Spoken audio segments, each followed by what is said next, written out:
what does turn up the hustle mean to you? Basically, you've got to you give your 100% all the time, right? That sounds cheesy, it sounds cliche-ish, but a lot of people, they want to do big things in their life. It starts with your everyday little decisions. Anybody in the world can have a six-pack. Anybody. It's not magic. If there is a human being on earth that's doing it, why can you not do it? You've got to be disciplined to do the little things, showing up every day and hustling, whether it's not a sexy hustle, whether it's running through an Excel sheet, whether it's, doing accounting work, whatever that looks like, showing up every day and giving that 100% in everything.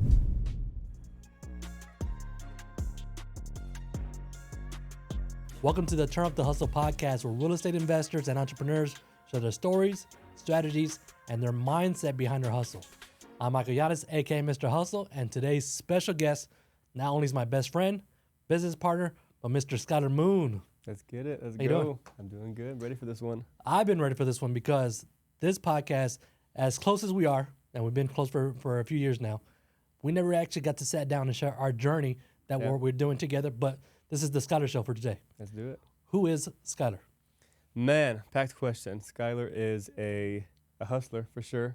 Didn't know I'd be in the hustle world, but definitely by nature have been a hustler for a long time. A go-getter, a guy that is curious in how things work, curious in not only knowing how they work, but how to put things together to make them work.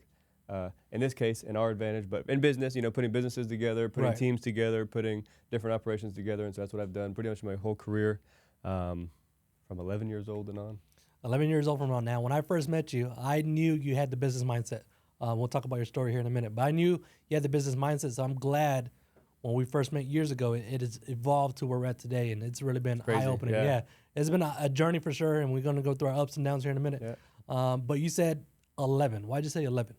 That's for whatever reason. I don't know why that age, but that's the age where I really started to trying to make money, which is, super early. I was 11 going on 25. I was homeschooled as a kid, so being homeschooled, people think that we've had this conversation, people think you're going to be awkward and socially awkward, and I was an introvert. I did go to elementary school, and that was basically it. I was homeschooled from about the 5th grade on, and so I just hated school. I didn't like the learning part of it. I didn't know this at the time, and I was actually never diagnosed with it, but I actually have ADHD. I have dyslexia, so reading's hard for me. I will break some breaking news on this podcast. I probably only read 2 books in my entire life. I don't ever Weird coming from you because of such a hustle mindset, such business structures. Weird hearing that you only read 2 books in your lifetime. And the ADHD, you don't say. Right? going back to I can do 600 things at once. Right. Going back to homeschool. I don't know if you know. I'm sure you do. If you don't, you will about to find out right now. The conversation that me and Mrs. Hustle, my wife, had with you about homeschool actually allowed us to homeschool our kids for a couple years. So I remember. Yeah. So it took a lot from you. We actually discussed, hey, Skylar's motivated, he's entrepreneur, he's not socially awkward, he's go-getter, he's not mindset. All the time. Yeah, not all the time, right? It depends. So that actually was a good benefit tool for doing that. So I appreciate that. 11 years old, you started the mindset. I know a little bit, but let's share with the viewers. Yeah. Let's talk about as a kid, making money. So, like I said, for whatever reason, I was always curious about how things worked. And so I don't know why 11 it clicked, but I really wanted to make money. I had been playing golf for about a year or so, and so I was hanging around the country club lifestyle, and you got the people with the nice things and cars and watches and whatever. Obviously, I was way too young to buy any of that stuff, but I somehow finagled my parents to buy me like a $1,500 Tag Heuer watch at the age of 12. At 12? I didn't know that. Dude. Yeah, I liked things. I wanted, I've always wanted a Rolex. I've always wanted nice things. I don't know, not for no other reason, just then, I like things, whatever.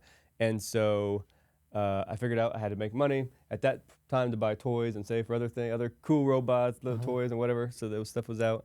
And so did everything from lemonade stand with my friends to mowing lawns to I started an eBay business because at the time eBay was very fresh. Not many people knew how to use it, especially older folks didn't know how to use it.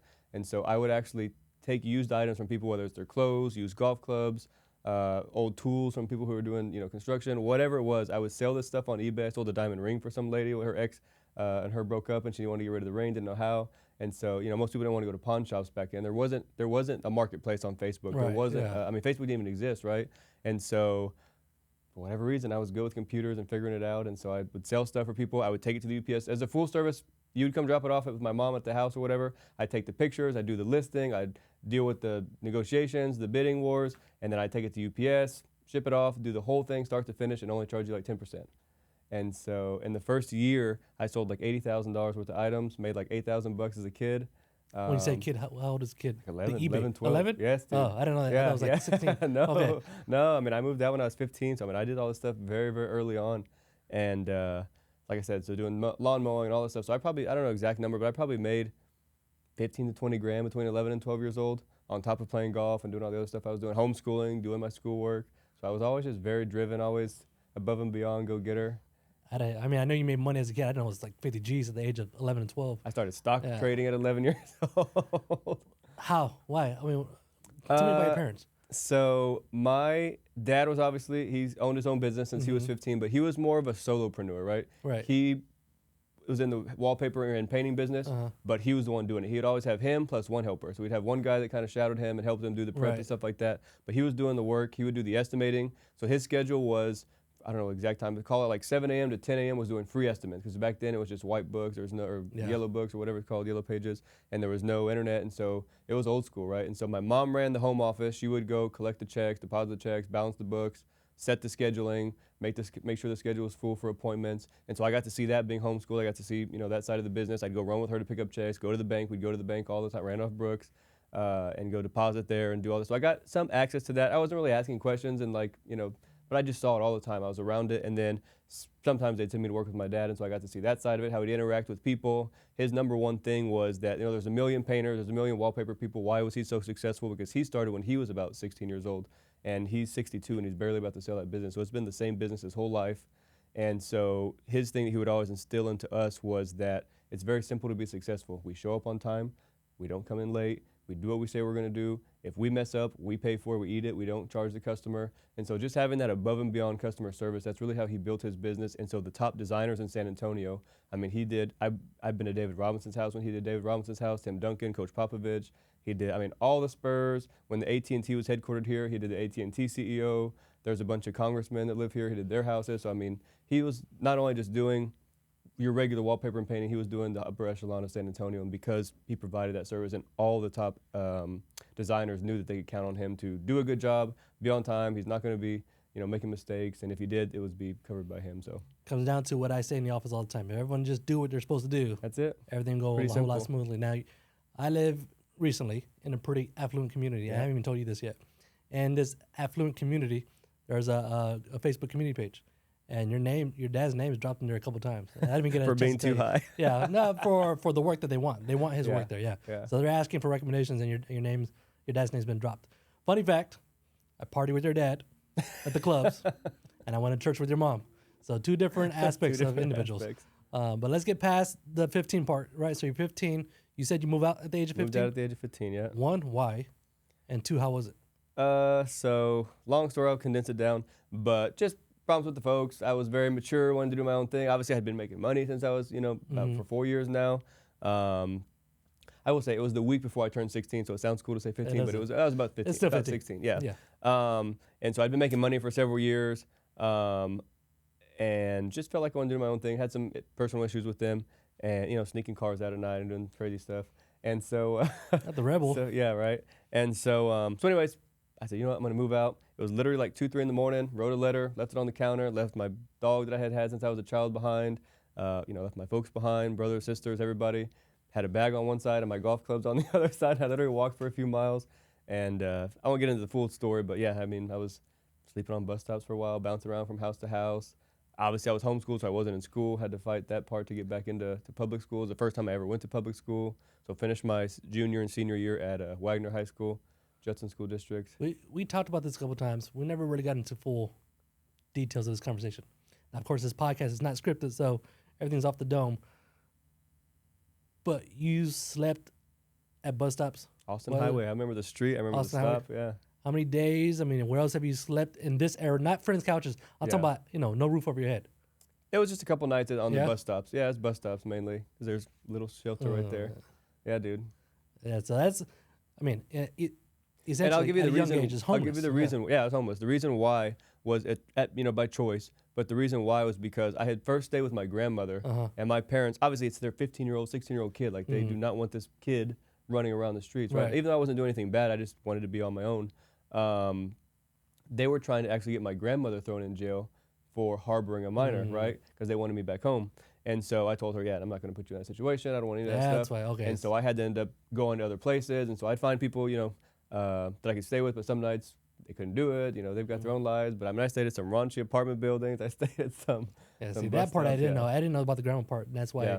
you became homeless, because I know you have a good family structure Yeah. with your parents and everything. But it's crazy how from homeless to where you're at today. But It's a wild, wild ride. go into the boost days, because that's Yep. kind of when your first entrepreneurship. Have you ever had a job?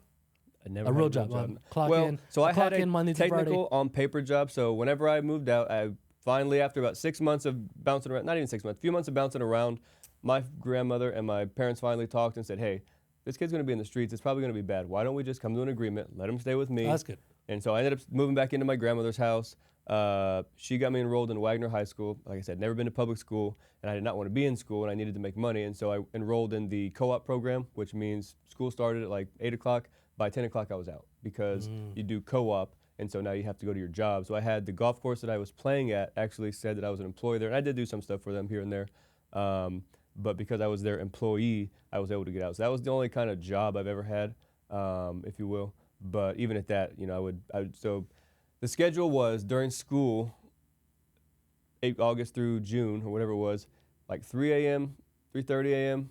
to 7, out on the golf course, mowing the greens, the tee boxes, cutting the holes. So actually doing the maintenance work for the golf course. Then I would go to school from whatever it was, 8 to 10, 10:15. Then I'd get out, and then I had a lawnmower. I'd go mow lawns for other people in those neighborhoods, the rich people, right, had money. And then one day, so we get into the phone story, I was mowing a lawn for somebody, and I ran over my cell phone. I'm like, God bless, I can't catch a break here, right? And so the lady was an HOA job. She hooked me up with somebody who lived in the neighborhood who owned a cricket store.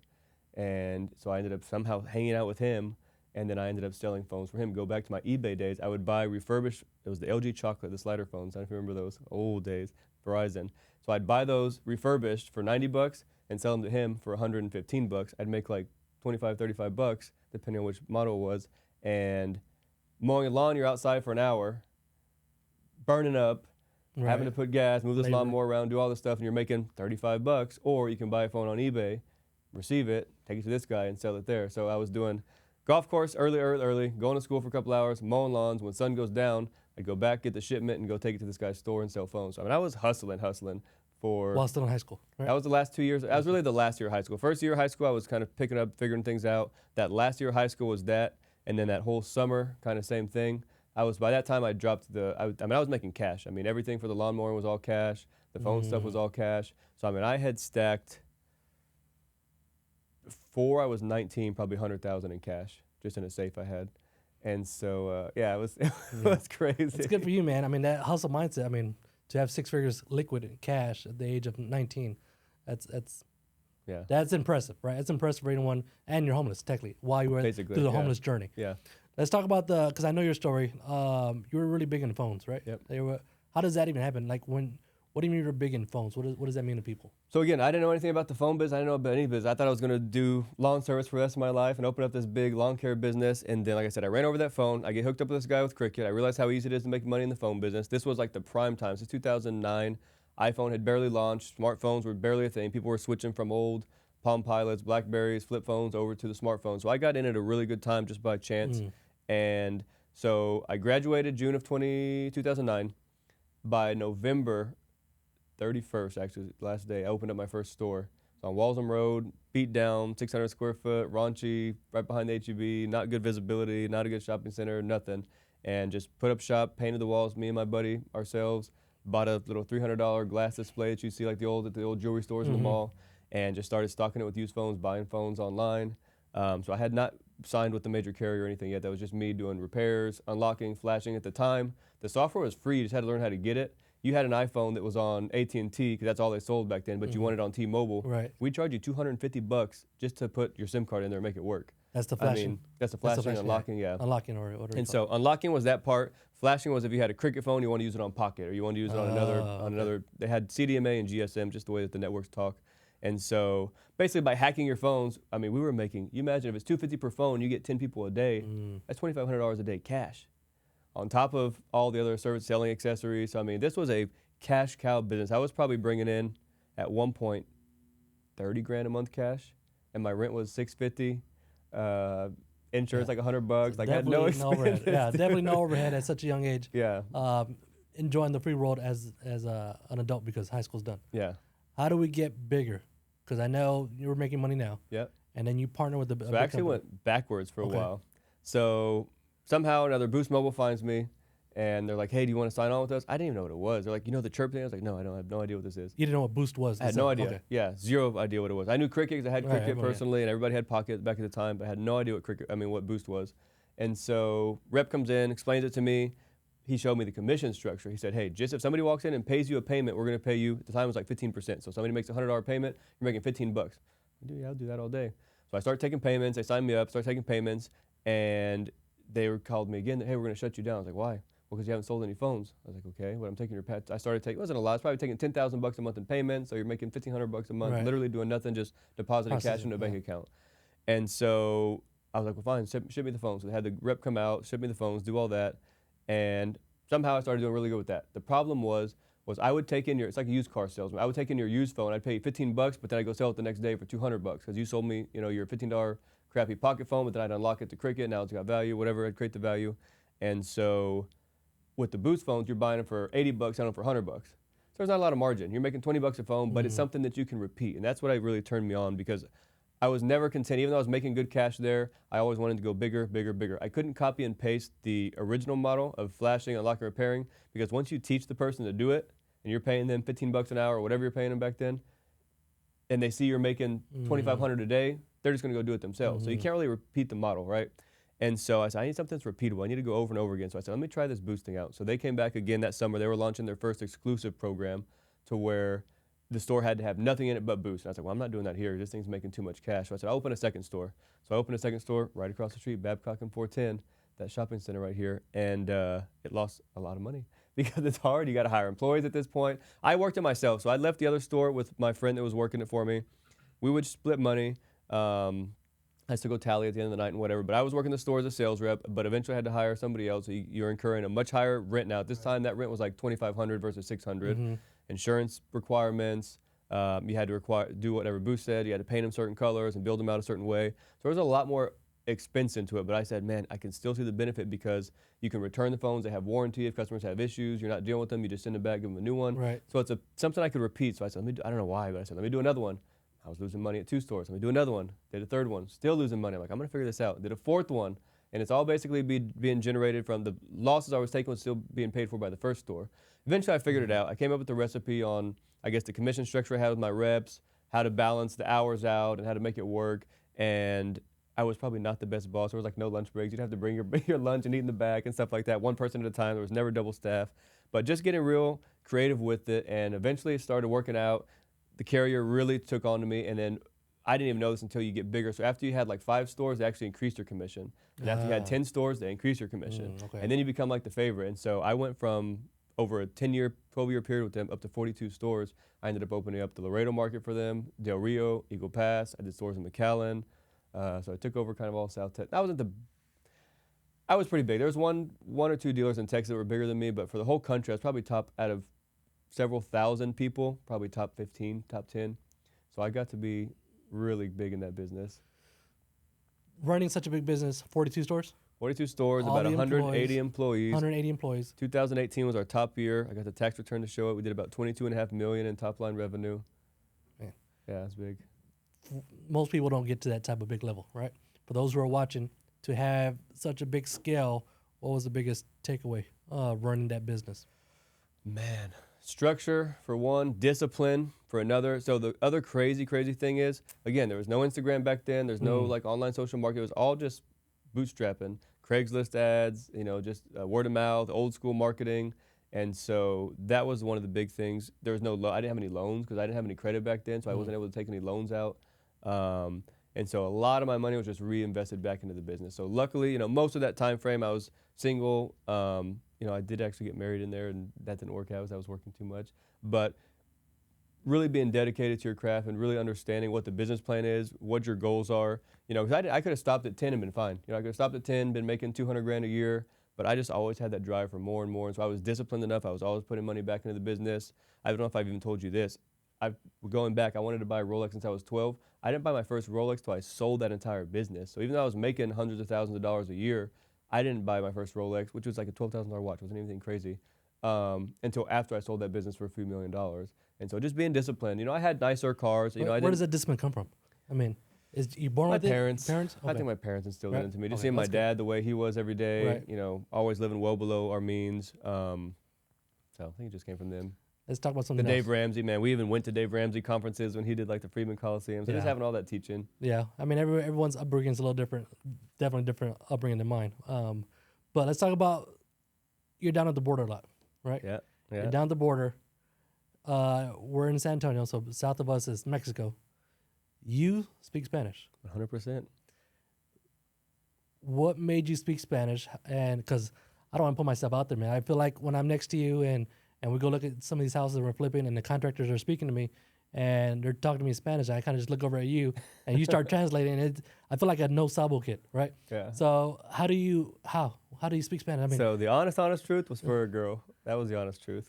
okay, at least you said the truth. That's Well, good. this is real. We're talking real Yeah. on this podcast. Okay, that's good. What was so hard? I mean, was it hard for you? I mean, I'm from Mexican and I have a hard time speaking Spanish, and you can. Yeah. And obviously, I know Spanish. It's hard for me to speak it, but when I hear you speak it, I want to hear you say something too. By the way, you can say it proper, you can say slang, and you can also speak hood. Yeah. It's like 3 different Spanishes, right? Yeah. What benefits have you seen speaking Spanish and being a white dude?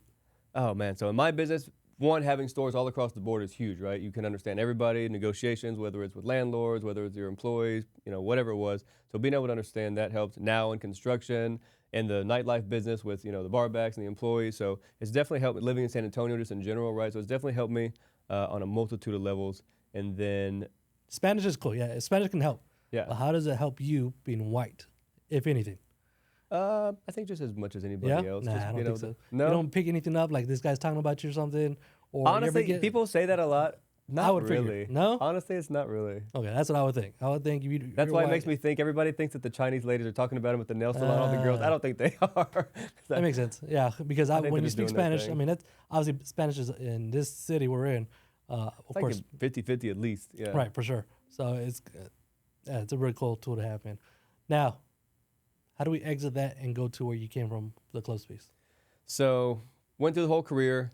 By the end of the wireless career, numbers were tight. So the carrier, Sprint, was the one I was under, was merging with T-Mobile. And so the way that they need to look good to sell, they need to look good on paper, so they've got to make their profits look good so that their valuation goes up so they can sell for higher. And so one of the easiest ways for them to make more money is to squeeze the guys like us, the franchisees, right, or the partners, if you will. And so every year our commissions were getting shorter and shorter and shorter. What happens over time? Employee rates go up, rents go up. So as our expenses were going up and our income was coming down, Oh, yeah. It's getting I tough. was already tired of it. Then you had to just play the corporate game. I was actually very, very involved with the people up top. I became one of the favorites in the whole business. They'd fly me out to Kansas City, Kansas, which is where Sprint's headquarters was at. I was helping them select devices, helping them select marketing strategies, helping them select the rate plans that were going to be coming out, all the new features. So I was very, very involved in that business. So I got to see a lot of the behind the scenes of that merger, which was pretty cool. But anyway, so I knew what was coming. I wanted to get out, but what was I going to do? I've been doing phones since, at this point, it's 2019, and I had been doing it since 2009. So it's the only thing I'd done since high school. Don't have a college degree. Don't really have anything else to fall back on. So I wanted to get out, but I was like, I don't know. I don't know what I'm going to do. And so didn't have my mind made up yet. Well, then COVID hits. I was actually on a business trip with them in New York. I was 7 days away from almost getting locked down in New York City, so I made it back just on time. So you get locked out of New York because of COVID, and then what? So come back, and now I'm like, dude, I've got all these employees, all these rents, all these taxes, everything I was paying. My overhead at that point was probably $150,000 a month, and so I'm like freaking out. I'm like, dude, because we had to go through the whole thing where the stores were shut down. Our Right. employees had to have like the special cars where they could drive. Like it was a major, major pain in the butt. And so I went on a spree of just like, I'm going to find something. I'm going to sell. I'm going to sell this company. I'm going to get out. I know I'm going to take a lower hit on my valuation because who's going to buy a company like this? But the guys in wireless are crazy. Like there's a lot of guys that have just like they're hotel owners, they're gas station owners. They just have a lot of money. And so I said, if I can find the right person. So I just started putting the word out. I didn't want to get too public about it though, because one, I was like the poster child. I was literally like on their website when you sign up to become a franchisee. I had like my testimonial on there. So I was like the poster child of this business. And so I don't want to ruin that relationship, because if I couldn't sell, now I'm going to be, shunned out of the upper echelons, if you will, of the boost world. And so I had to be real careful about it. So I just started putting some pointers or some hints out there to guys that knew me and knew how to keep it quiet, but district managers who would go talk to other people and kind of keep it under wraps. And so within a couple months, I found a guy. He was in Houston. He used to be a cricket dealer in Houston. Cricket was kicking him out for whatever reason, and he didn't want to lose the wireless business. He wanted to convert his existing stores and take over South Texas. So crazy negotiation. We did it in a couple of weeks. We had to come meet in hotels here because there was no place to meet. We'd have to meet in like hotel lobbies, do a negotiation. We'd meet in my office. I'd go to Houston. And so we just hashed it out for a couple months, got way less than I wanted to. I knew the valuation was going to be lower because of the timing that we were in, and it's not like a hot asset at the time. But I wanted to be out. I wanted to be done with that. I knew I could still get good money. It was a lot of a real valuable business. And so we came to a number. I ended up doing something really smart. So I had San Antonio had, I don't know how many stores, maybe like 30 stores at the time. And then I had stores on the valley. I had 2 in Del Rio, 2 in Eagle Pass, 11 in Laredo. And I'd already sold off McAllen by then. And so I sold all my stores that were out of town. That keeps me from traveling. I was traveling a ton. I was on the road all the time. So I sold all the stores out of town, and then I sold my underperformers in San Antonio, and I kept the top 14 top producers. So by selling all the underproducers and the ones out of town, stopped my travel. My team that was managing those 30, 40 stores, they could manage 14 stores without me. So I basically took myself out of the business. I signed on June 1st, 2020, right in the middle of COVID. I was basically done. I just had some admin work to do and accounting and figuring all that stuff out. Most of it was cash. I did a 6-month note owner finance, got paid out on that.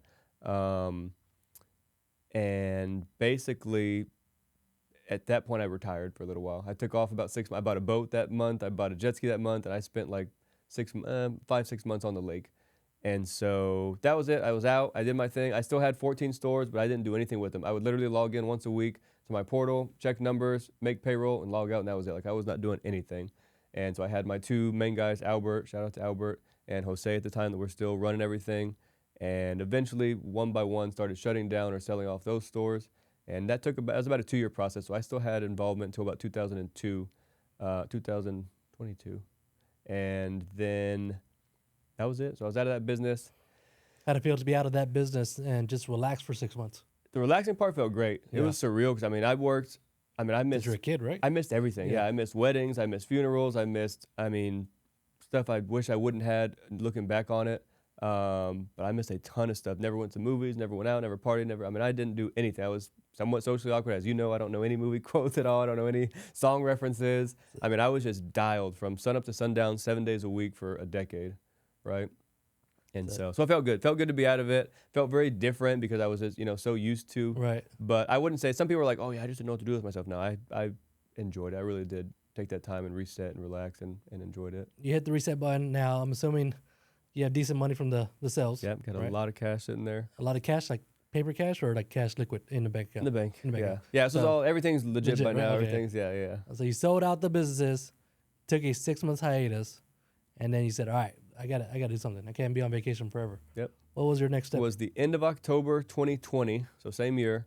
Sold in June, end of October. It's wintertime, getting colder. Can't go on the lake anymore. So that's what I've been doing literally every week. I did not miss a single week from June to October, and couldn't do that anymore. So I was like, okay, we gotta do something. It's cold.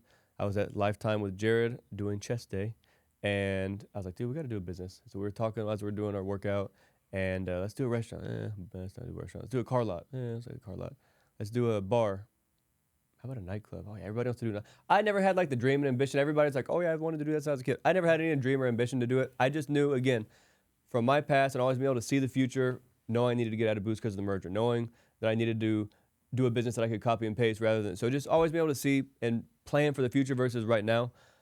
That's a business that's probably struggling during COVID that would probably do good right after, right? You actually thought about that? Oh yeah. Like yeah, you yeah. thought, hey, as we're talking out these businesses, trying to figure out, because I knew everything was super distressed, right?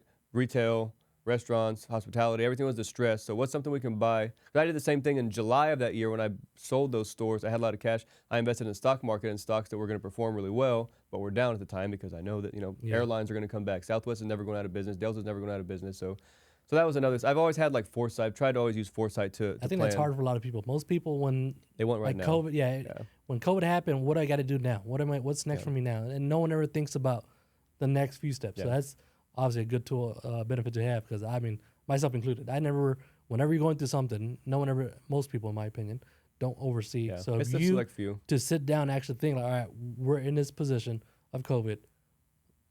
What's the opportunity? And the opportunity is a nightclub. That's what you guys came up with? Yeah, I mean, so just to fast forward, or to rewind on that for a second. So even then, I have multiple millions in cash sitting in the bank. I've got residual income coming in from other investments I had. I had invested in like a shopping center. I was making like 15. I was probably making 15 to 20 grand a month doing nothing, just from investments.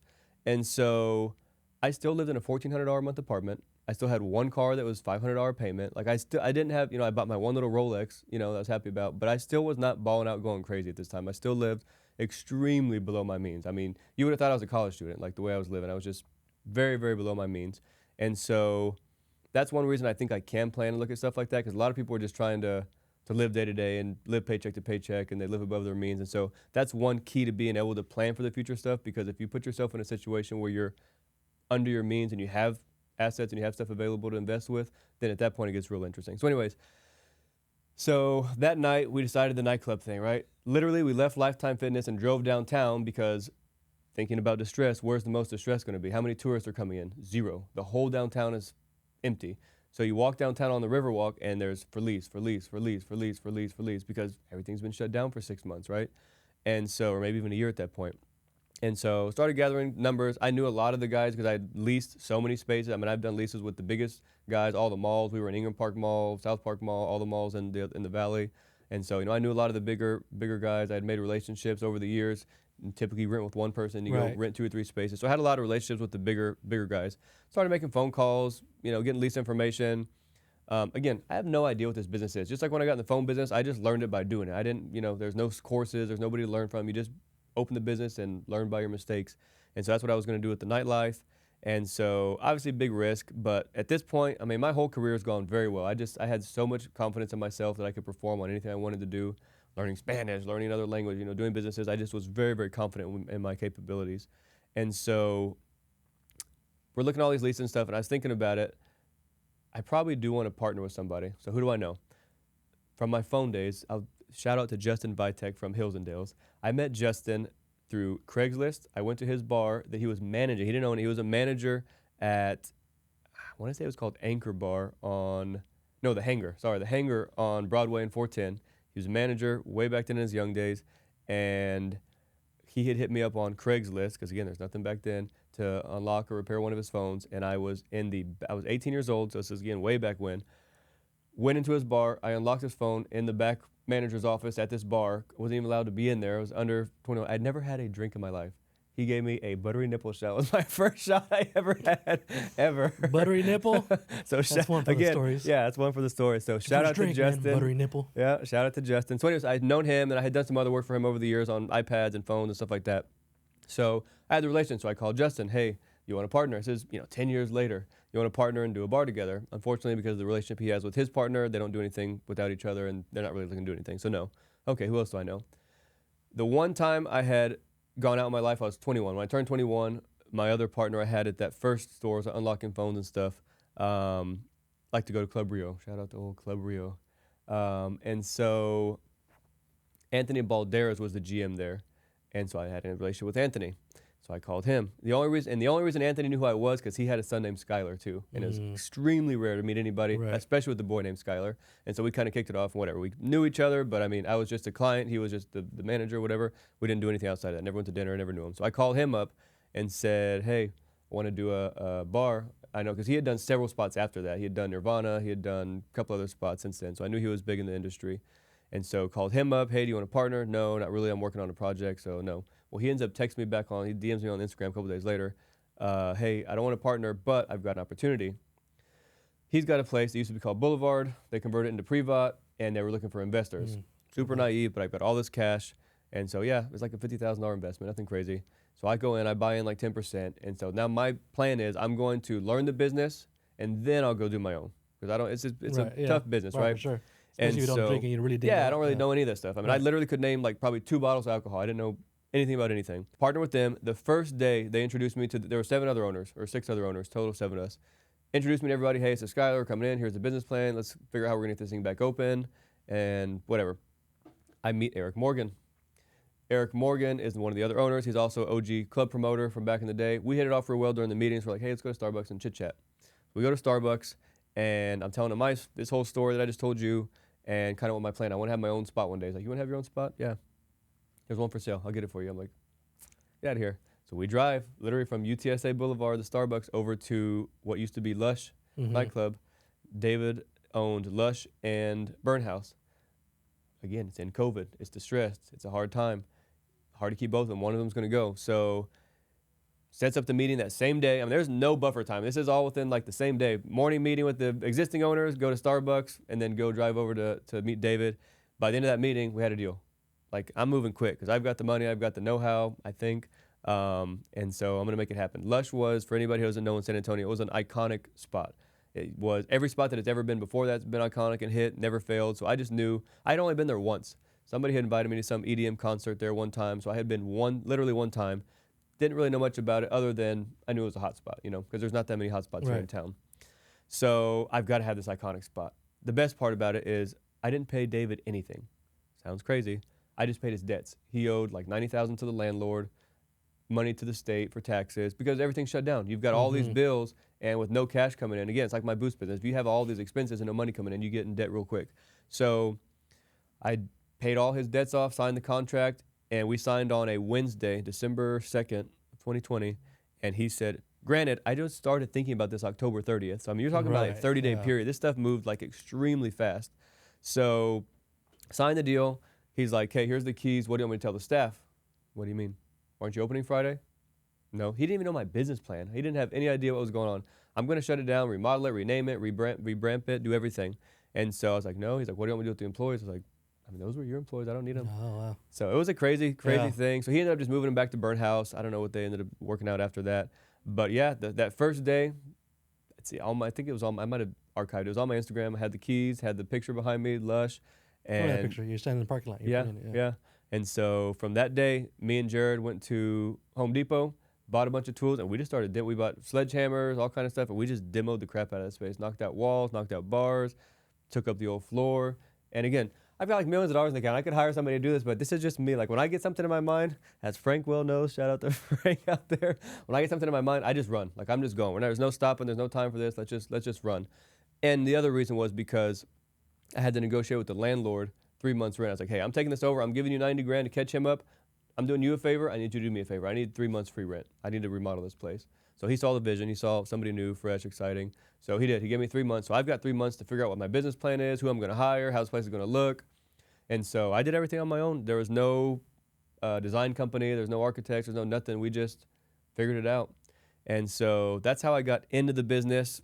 Fast forward the 3 months. I'm like 30 days out from opening. I don't have a manager. So I got to figure out who I'm going to manage. I've already figured out DJs. I've already figured out all this stuff, promoters. But I need a manager so we can hire our team. And Eric Morgan, shout out to him again, hooks me up with Michael Lorber. Michael Lorber had been managing that same spot since 2009 when it was Greenhouse, when it was Ivy Rooftop, when it was Lush, and then now into Desire. And so we were 30 days out. He comes in. He's working like a dog. We're all working like crazy. We're doing interviews.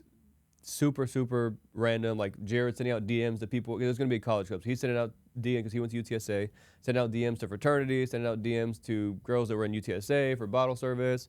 Our friends. I mean, probably like half the staff was just our friend group at the beginning. So it was crazy. I mean, we just pulled this thing out of nowhere, and it was the biggest success like of all time. That I knew because Mike had worked there. He knew all the numbers from previous. We blew everybody out of the water. First year, over $1 million profit net after everything's paid. That's a word you have to drop in sometimes. People forget the word net because I mean gross is gross, but net on a first year after all expenses are paid. I mean that's and not knowing anything. And not knowing anything. Yeah. Hustlers, real estate investing doesn't have to be overwhelming, and you don't have to do it alone.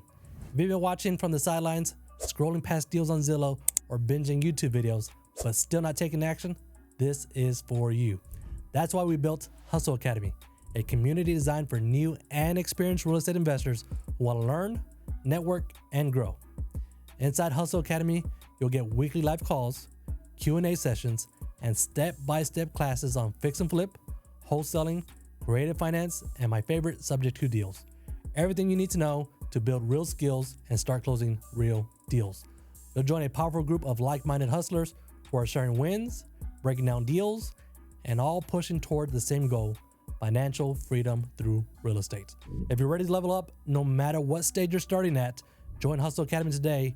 Tap the link in the description or visit hustleacademy.com and let's trump the hustle together.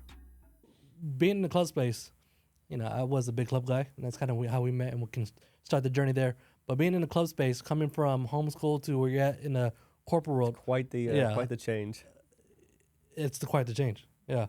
How does that lifestyle feel back then?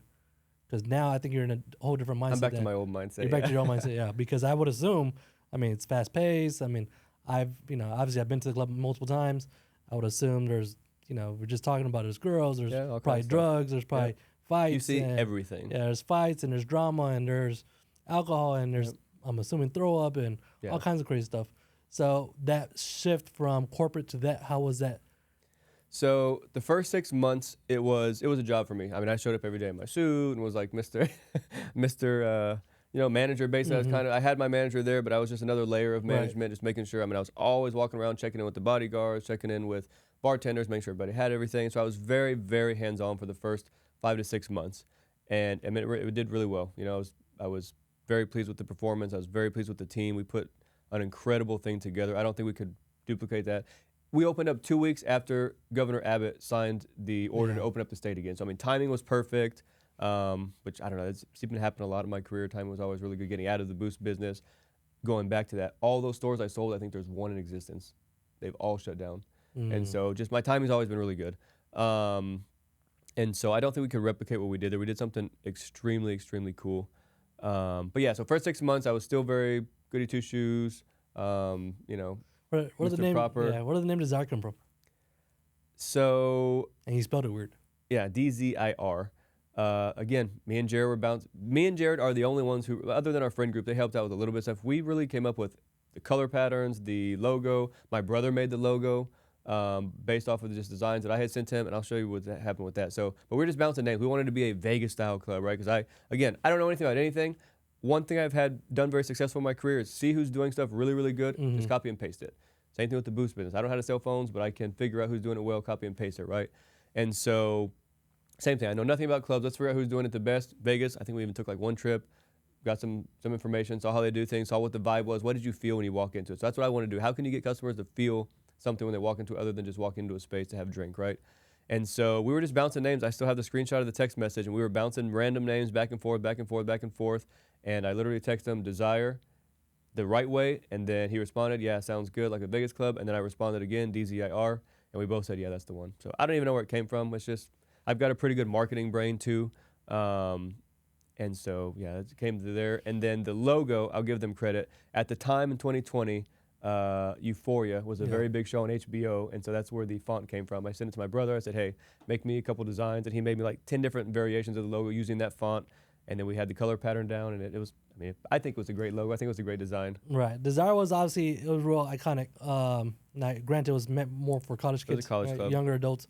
But still, it was, when you think of club spaces in San Antonio, and for someone who just had their first drink not too long ago, and ended up opening up a club that made $1 million net. Desire was, it was the talk of the town. Yeah. Right? It was the talk of the town. We came in. Everyone knew the location because of the previous establishments. And you taking that business corporate mindset, applying it to that world, which I would assume that world, maybe not a bigger Vegas scale, but local spots probably don't have the same mindset of corporate structure, discipline, KPIs, numbers, analytics, and actually apply that to a club that make $1 million net that first year. Unfortunately, most operations are the typical what you would think of an owner. They're people who want to party, and that just is what it is. I saw it with a bunch of guys, and there's one or two that are pretty structured. But for the most part, it's a playground for guys. And for me, it was not. It was a business. The other thing I didn't say is, so I bought the club. All the bills that I paid were $140,000. So I was in at $140, and my business plan, my goal was to spend another 110, so I'd be in all 250. We ended up going to 860. The remodel went crazy. I just could not stop myself. Once I kept going and seeing how everything was coming out, we need more lights, we need more screens, we need more this, we need more that. And I paid it all cash, no loans. Obviously I had, some good money saved up at that time. But I mean, I went all in. I bet on myself. I went all in. I said, hey, I'm going to make this thing work. Just like from the day I moved out, I made a promise myself, never going to depend on anybody. From the day I started the phone business, all this stuff. And so I've always been really good at betting on myself, and I'll put in the work. Not only will I put my money into it, but like I said, I was doing the construction myself, a lot of it. And so really betting on myself, and it paid off in 8 months we made that investment back. Yeah. Net? Yeah. Yeah. So 8 months to get yourself paid back, and then you had it for a few years. Yeah. So it was all net for those few years. All right. So Desire is a big club space, right? Different lifestyle going into it. And then one day walks this handsome man, says, hey, man, there's this concert I want to do. Yep. And it's handsome man's me, by the way. So I go to Desire and say, hey, and this is where we first meet. And I walked in, and I wanted to do a big Halloween party. Yep. Because remember, I was really big in the clubs. I loved going out and spending time out there, networking, because you can network with certain individuals. Oh, yeah, for sure. There's a lot of people that just want to party and kind of go from there. But I've made a ton of great relationships. Right. For sure. You can make great relationships if you go out and party. Yeah. Going out to party. I mean, you got Spurs players, you got rappers. I mean, you got business individuals that want to have a good time. Business owners. Real estate investors. I mean, all private investors, if you will. Yep. You can find all the right people in these environments. And I was really going out, and I wanted to throw a big Halloween party. And I go into Desire, and I walk in and say, hey, I have Waka Flocka Flame. Yep. The rapper that said he's going to be really big. He's going to be in town, and I want to bring him to Desire. And I was talking to Mike, and I think I told you this. If you don't know this now, you know. When you walked in, you were young. You looked young. Yeah. You were wearing the jacket. I thought Mike was the owner, and I thought you were the manager. So I'm talking to Mike, and Mike's a little more old school. And I told him that I wanted to bring this rapper, and you kind of stepped in, and that's when we first met. And we brought in the rapper, and you want to take it from there? How was that? The crazy thing, I've thought about this before, but I just thought about this again. The crazy thing is I was never there during the daytime, ever. I just happened to be there. I don't even know why I was there with Mike that day. I know I was running payroll in the office when you walked in. I saw you on the camera, saw Mike walk out and talk to you. And then I heard the conversation where it was going. And so that's when I walked out. But my thinking right now is, had I not been there during the daytime, I don't know that we ever would have, let's say you would have picked up another club to get the contract somewhere else. I don't know that we would have even really Crazy, huh? Yeah, that's how wild. one event can trigger different things. And like you said, everything always aligned in your career. And I'm glad that did. The day I was there, I was actually next door. I was talking to Rafael Vargas. Rafael Vargas was in town. We met up to talk about something. And I was like, you know what, let me swing by Desire. I did go there once or twice. I did think it was a young crowd. But I thought it was perfect for the Waka Flocka. Yeah. So you say yes, and then what? Well, the crazy thing I remember you telling me that you had already hit up, I think Privat, you had already hit up Burn House, maybe even Hotel or whatever the club was at the time. And they all said no. And this is, again, one of the reasons I was successful in the nightclub business, because I was bringing my outside business sense into a business that already was used to doing the same thing over and over, the ways that they were doing business. And so I brought business sense into it. And you had told me that all the other clubs, because I said yes right away. I was like, yeah, dude, $10,000 is $10,000 with the contract price. Like, yeah, dude, that's like nothing. And should have wholesaled it too, by the way. What's that? Should have wholesaled it. Yeah, right. No, I'm just kidding. And so I didn't even think, literally within a minute, I think I told you yes.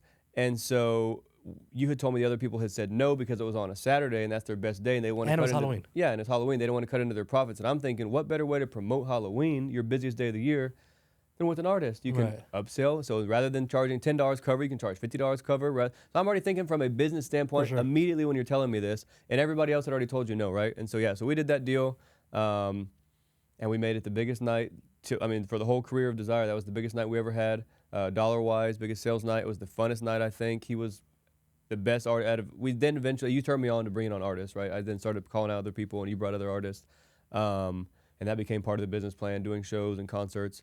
But it was definitely a crazy event and wild way for us to have met and become such good friends. And that's when we first met, right? So we first met, and then we go into Desire, and then Skylar's doing his thing, and I go more often, right? Yeah. And I saw the payroll, and eventually I wanted to start going behind the scenes and seeing how that stuff works, and I was so into it, like, man, like, Scott, I want to do a club too. Yeah. And that's kind of where it came into to be. And because back when I was going to clubs, I don't remember bottle service. Because I took a long break because I went to the military. Yeah. But I don't remember bottle service, and I would just see the bottles come out over and over and over. And those bottles, we're talking like a $30 bottle of Tito's that are coming out for like $250, $300 Yep. at a time, and it just is like nonstop. Exactly. And then the door, you got the cash at the door, so it's a really cool business. I wanted another stream of income, and that's where I really wanted to go into the club space. But you were in the club space, and you were in the fast lane, right? We would go to Vegas a lot. Yep. Speaking of Vegas, because I wanted to bring something up in this podcast, you were making a lot of money. For your birthday, you had a big party. Mm-hmm. I don't know how many people went to Vegas that one. Dude, I think we probably had at least 50 people come 50 out. people. Yeah. So we had about 50 people from San Antonio all go to Vegas. And that's kind of when it hit me a little bit. And I told you about this a couple times, and we never really deep dived into it.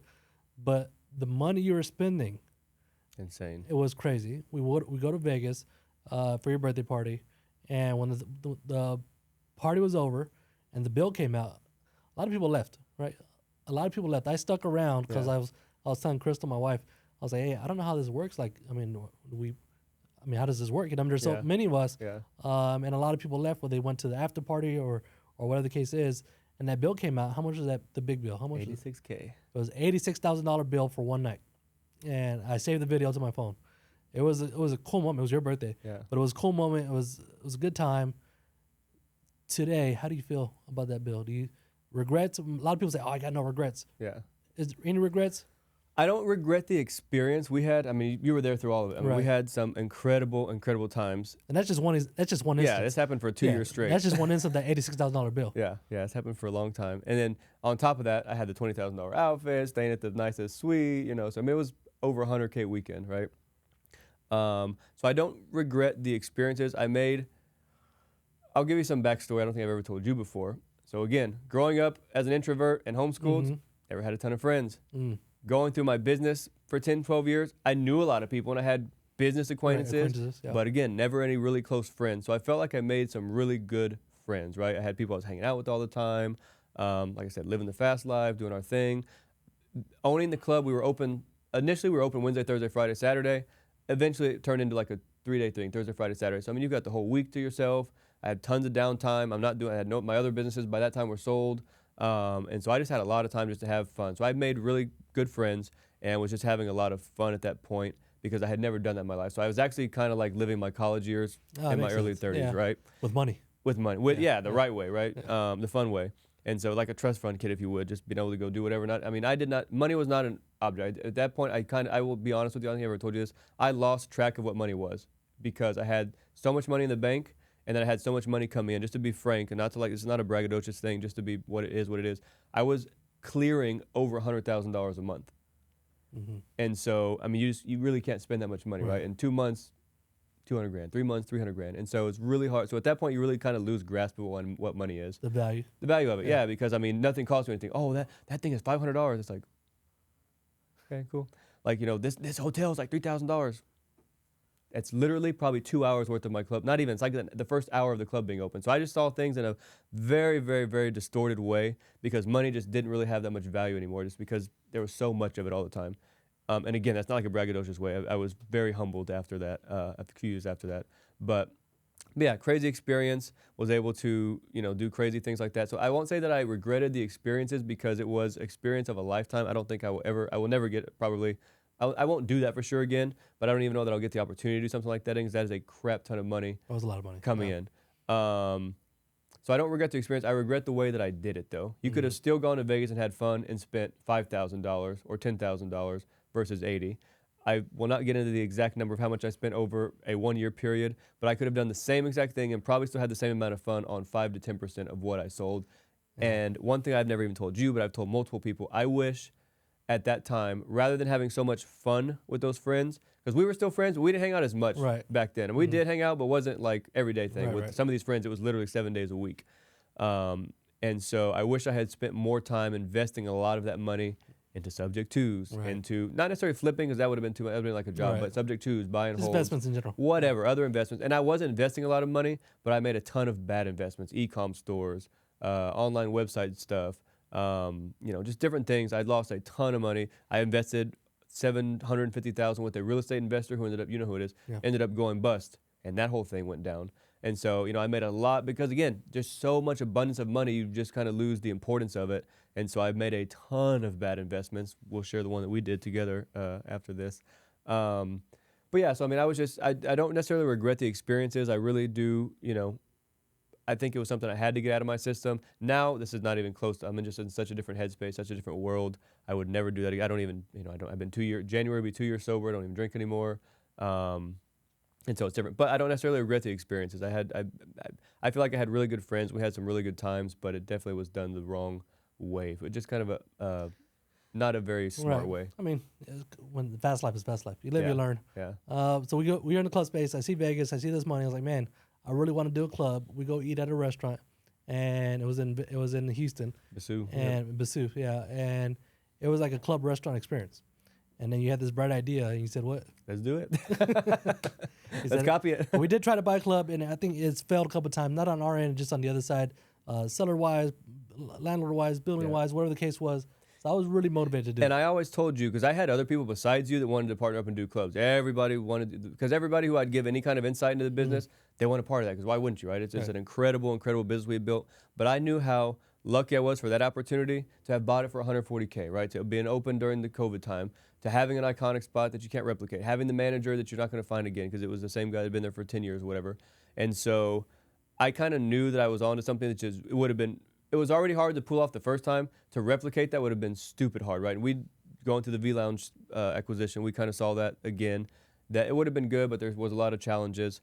And so I think I felt like I was always telling you, no. But it wasn't because, but it wasn't because I didn't want to do it, because I just knew how expensive the business is. If you get in, you're not performing, it's going to be bad, which we later on saw.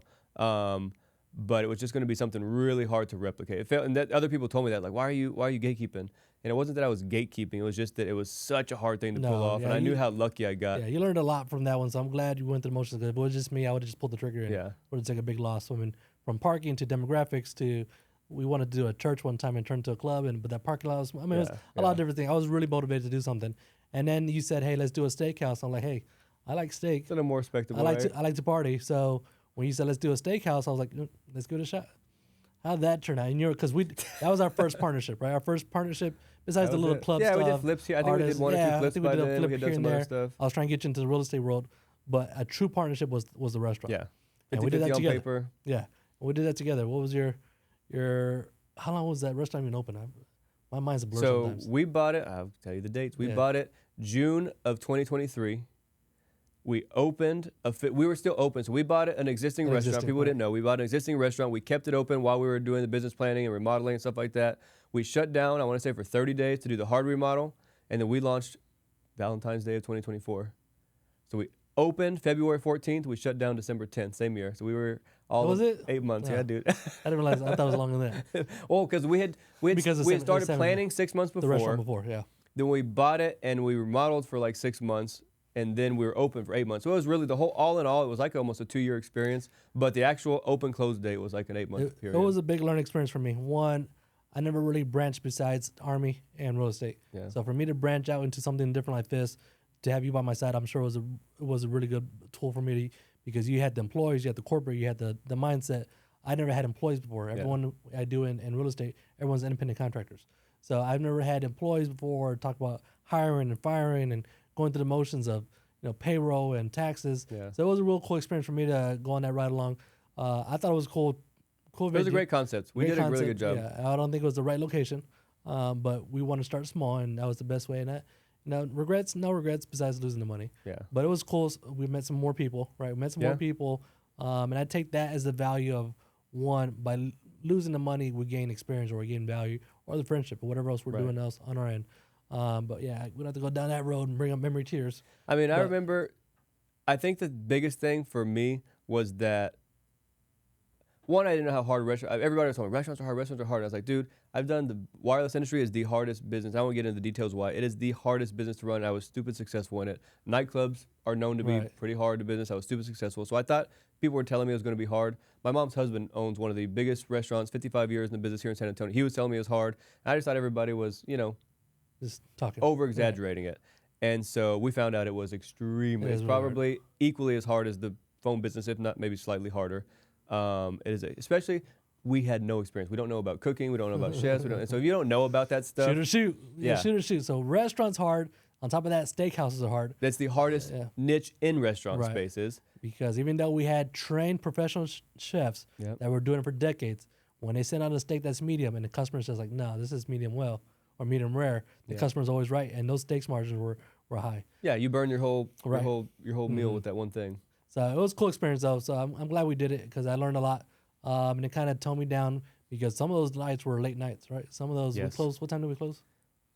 So our thing was we were a restaurant by day and kind of like kind a, of a bar lounge. lounge-ish by night. I mean, Yeah. so sometimes we were out at closing at 2. You got to be there Yeah. till 3, 4. Right. And you've got to come do the real estate thing. So we were closing at 2, and then by the time sometimes when I would stay late to kind of see the end, I get home at 3:34, and I'm thinking to myself, man, and I wanted to do a club. So Yeah. it's crazy how it was a good path to get where we're at.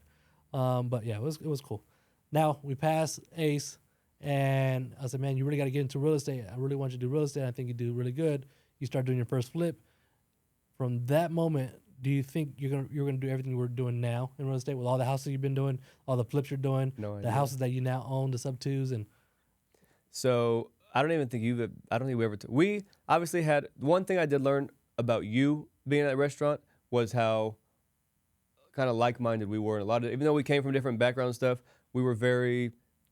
I know what the word is. I don't want to say chill, but we're very like we just take the punches as they come, right? We've never, I don't think, had a shouting match. We've never had a disagreement, even though we've lost multiple hundreds of thousands of dollars together. I don't think we ever had like a big blow up or disagreement. We would just take the punches as they came, roll with it, and then figure out the next thing, figure out the next thing, figure out the next thing. And then once the restaurant closed, that was at the same time. We had many conversations back in the kitchen about HPHS breaking up, right? And so we both were kind of in a very different spot. The club at that point was losing money because of the highway closure. So I was losing money there, burning money every month at the restaurant. You were in the middle of your breakup with HPHS. And so I don't want to say we parted ways. We just, again, not because we were upset with each other. We'd still talk every day, or every once in a while. But we weren't like as close as we were because we were in the restaurant every day. Right. We were at the nightclub, all this stuff. But you had to go reset your business. I had to kind of reset my life. And so we took a little bit of time apart, if you will, right? And so, but one thing I learned about that is that, like, hey, I've never wanted to partner with anybody on anything, but we had such a good partnership. It worked out so well, even through failure, through a big failure, that maybe one day something else would come up with it, but I had no idea what it was going to be, right? And so, not to hijack this, but I was in this space where I had to figure out what the heck I was going to do. Club's losing money. I know it's not going to last because this road closure had just started in June of that year. No, sorry, July. It was the last weekend of July was when we did the Sean Kingston concert. And then we closed in December. So now we've got to unwind that thing, pay off debts, pay off bills, potentially have a lawsuit with the landlord for, we're dealing with a lot of stuff. And then I've got to figure out, I'm burning 40 grand a month at this point at the club. How do I, so luckily, so now my stuff is starting to shrink, my cash on hand. I was spending a lot, so I had to cut out my spending, I had to change my personal lifestyle. So it was a lot going on at that time. And it took me from, you started resetting in January here, and I started figuring out how I was going to sell that club, because I knew my lease was also coming up the following year, and I would have had to have renewed 5 years, and that construction was due for another 7 years. I'm not going to make that. tough, There's yeah. no way I'm going to do that. And so I went on a campaign to start figuring out, one, I had to reset the club. We turned the club from losing 40 grand a month to finally going back to making like 20 grand a month. It took 6 months, but by June, it was a lot of grinding, a lot of making hard decisions, cutting staff, cutting nights, cutting DJs, but again, going back to my business, I know how to make things work, even with whatever I'm given. If whatever cards are dealt with me, we can figure out how to make it work. And so it was tough. It was ugly for a while, but turned that around, got it at least profitable. Well, then my time frame is super limited on finding somebody to buy it. This is June. By September, I sold on September 12th of last year, 24. And I don't know how I remember all these dates. I know. How did I remember these days? I have a hard time. And so sold on September 12th, and that was it. So I was out of that business. And now I don't know what the heck I'm going to do because, again, no college, no background. I'm not going back into the wireless business because it's just not a good business anymore. I guess I already saw all my other stores that I'd sold closed, so I'm not going back there. Not doing the nightclub again because that business, as you know, is kind of fading down as well. And so I don't know what the heck I'm going to do. And so me and you had started talking a little bit, and I knew you were on the wholesaling side, so I wasn't going to do wholesaling.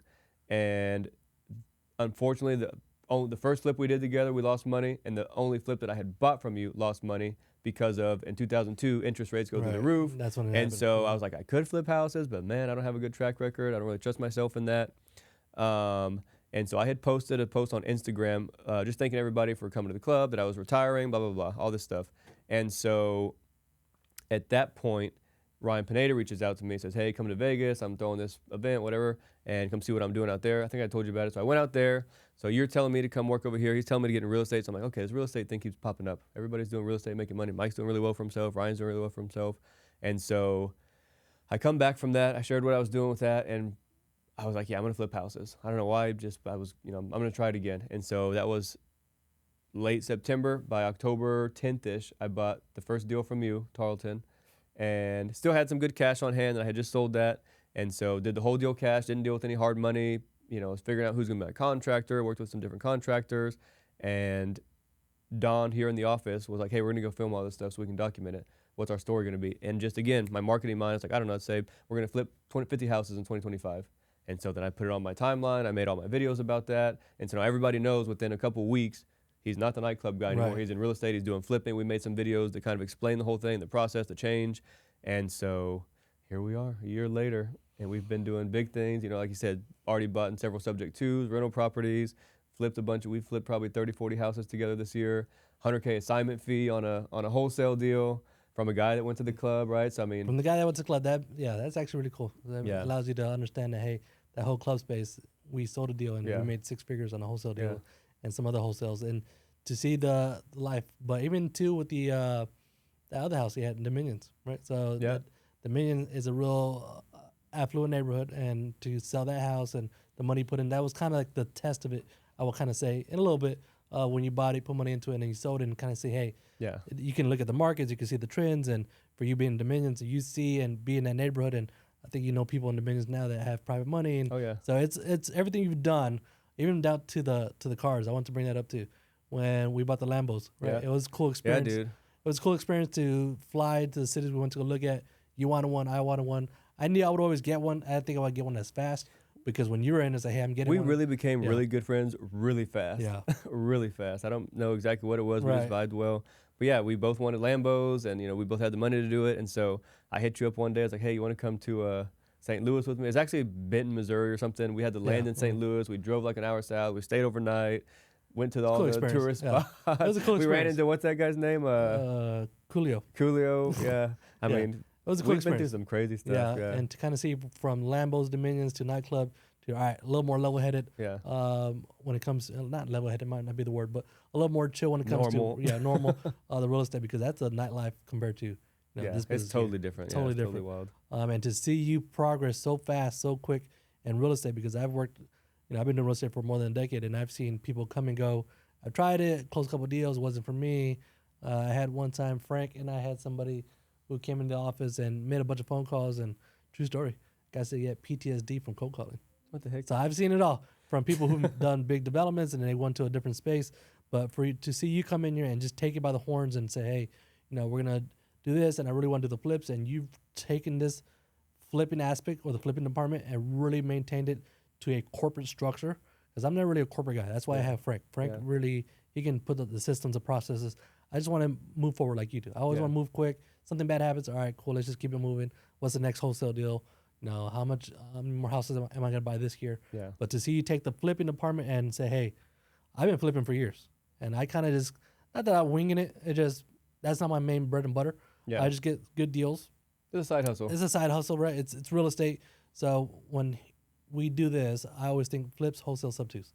So I do a lot of wholesales, I do a lot of sub-twos, but of course flip makes money. Yeah. And I would just kind of go from there, and we had Eli, right? So Eli was my main guy, and I said, man, I don't want to be flipping houses. Let me just have Eli be the main GC, tell him what we want, and he can, but you take that, and you took the flipping that we kind of created, and you took it to a whole nother level, man. From numbers down to the calculators, down to the penny, taking that mindset you have corporate-wise, analytical-wise, and say, hey, did you know if we sold this house in 134 days, we paid this much in HOA fees? I'm like, I don't know, man. HOA fees are this much. But you have it down to the penny. And that's really important in how we're scaling the flipping side on doing so. And you taking a lot of flips and really made them, like, I never was about trends. I'm like, I don't know.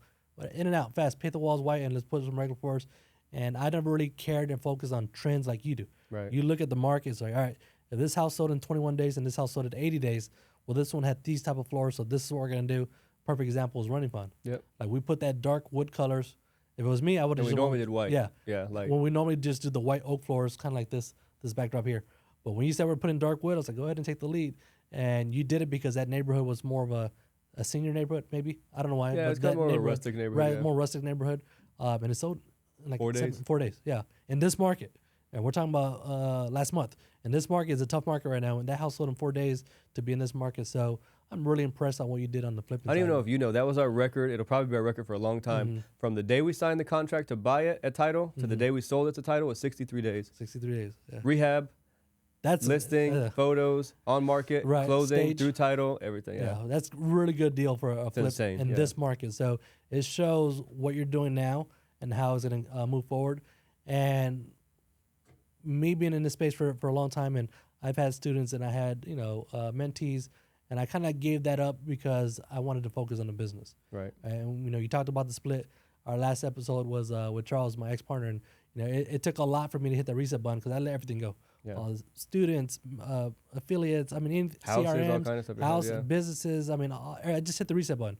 I really wanted to reset, and again, man, it goes back to you, man. Everything always aligns right timing, and it kind of did that. And you brought up the Hustle Academy. Right? You said, hey, Mike, you have so much knowledge. You have the houses. You see in my DMs. We don't ignore anyone. Sometimes people kind of cuss me out for not responding. Yeah. We just don't. It's just impossible. It's just, you wouldn't be able tough. to do your business if you Yeah. sat there all day responding Right. to 150, 200 DMs a It's day. a lot of DMs that come in every day through all the platforms, and you had this idea, and Frank and I, it was on our agenda. It was just not this quick. Yeah. And you're, like you said, fast paced, and hey, I want to move forward. And when you had your mind stuck to it, man, you're ready to get it going. And we kind of created the Hustle Academy. Want to talk about that?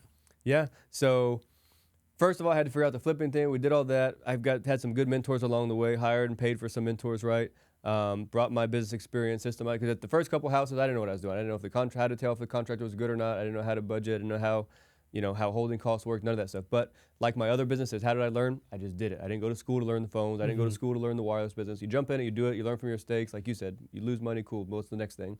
And so it took a couple months, took 4 or 5 flips, figured it out, got better and better each one. We're still getting better every day. Like that was our most recent one. That's probably the best we'll do in a long time. But got comfortable enough with that. And then along the way, obviously talked to you and said, hey, there's something big here. How are they? Because I had access to the Ryan Pinedas of the world. I had access to Tommy Hards of the world. You've had access and seen it. That's how I actually met Ryan, is because you would speak on stage with these same guys. So we've been in this influence, this circle of influence for a long time. And all these guys are making tons of money from education, right? And so what's the fastest, easiest way to take the next business and launch it? Do education, right? And so, again, I don't know anything about the education business, but I know I can learn it real quick and pick up on it real quick and, implement it and not copy exactly what everybody's doing, but take the blueprint of what they're doing and implement it our way. And so we talked about it earlier this year, maybe May, June timeframe. Hey, let's open an academy. I took the lead, started looking at investigating what the best platforms are, what the product's going to be, what the offers are going to be. And so we started putting this together, and we are within weeks from launching. Right. And you're not shy to spend money on education. No, I will be honest, and Frank's outside this room and he's listening. I've always been hesitant to spend money on education. I've never really had a real mentor in what I'm doing. And I feel like whether it was I can do it, I don't need nobody's help, or spending the money, or I don't know what's the word I'm looking for. Pride, maybe. I don't know. Yeah. I don't need someone to say I can do this. If I would have spent money on mentorship education a long time ago, I'm sure I would have been a lot further ahead than I am now. So Yeah. you're not. So, hey, Well, my thing is like this.